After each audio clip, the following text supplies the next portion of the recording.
I just recently published my first horror novel, full-length novel. And basically it's about a 12-year-old boy. It's a coming-of-age, romantic, scary kind of story. He's psychic, and he doesn't really understand at all what that means. And all of a sudden he's seeing ghosts from across the street in the woods. One night he wakes up, and he sees his friend Natalie across the street, and she goes into the woods and chases her, but guess what? It's not Natalie. I'm not really good at this, so bear with me. I did a reading for my family one time, and somebody hit me with a tomato. Or was it a rock? I don't remember. It hit me in the head. Gasping, Kevin fell to the ground. The back of his head struck a rock. Pain and faintness besieged him. Within the dark outline, a blackened skull emerged. Deep hollow eye sockets trickled blood. No, no, what do you want? Kevin's throat nearly ruptured. A skeletal hand pointed north. Kevin peered through the darkness. All he could see was the dry river bottom, lined by countless trees. I don't understand. Do you want me to find your grave? If I do, then will you go away? He heard a rustling from behind, followed by footsteps. Leave the boy alone, demanded Grandpa Al. Kevin turned. His grandfather pulled him to his feet. The figure lowered its hand. It remained a steadfast outline in the moon's murky glow. Grandpa led Kevin by the arm. Come on, let's go.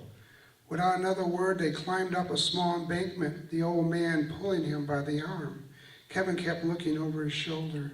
The figure remained stationary, its arms dangling at its sides. Darkness veiled its face, but Kevin could feel its vigilant eyes.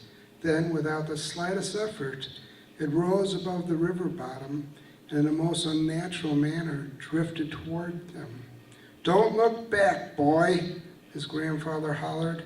The bottoms of Kevin's feet burned and stung. He forced back tears. He kept tripping and stumbling. Grandpa Al held him upright each and every time.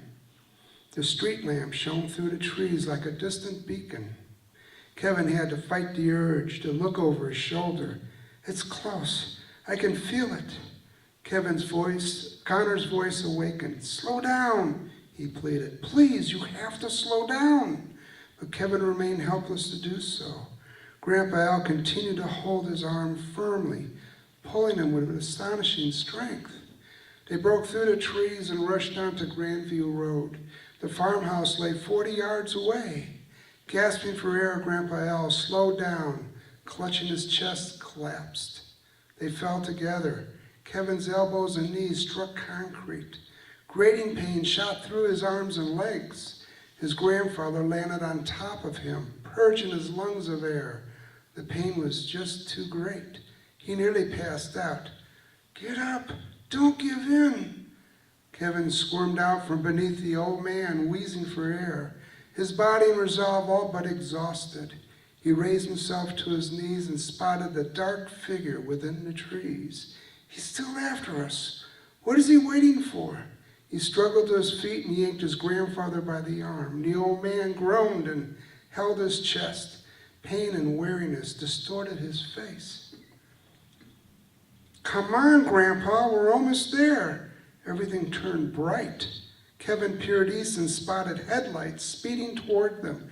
Grandpa, you gotta get up. The old man struggled to his knees. He shook his head and refused to let go of his chest. Kevin glanced toward the street lamp. The figure had drifted above the trees. Again he couldn't see its face, but knew it watched their every move. Grandpa, Grandpa, get up! Across the highway, the porch light turned on. He heard Grandma Olive scream their names. The headlights closed in. Sounds of an approaching engine roared like a charging animal. Pulling as hard as he could, Kevin dragged his grandfather across the concrete. Leave me, boy! No, I'm not leaving you. Come on. Grandma Olive raced up. She dropped to her knees and clutched the old man around the waist. Al, get up, hurry. The headlights bore down. A horn blasted. Tires screeched. Sorry, I'm gonna leave off that. Buy the book.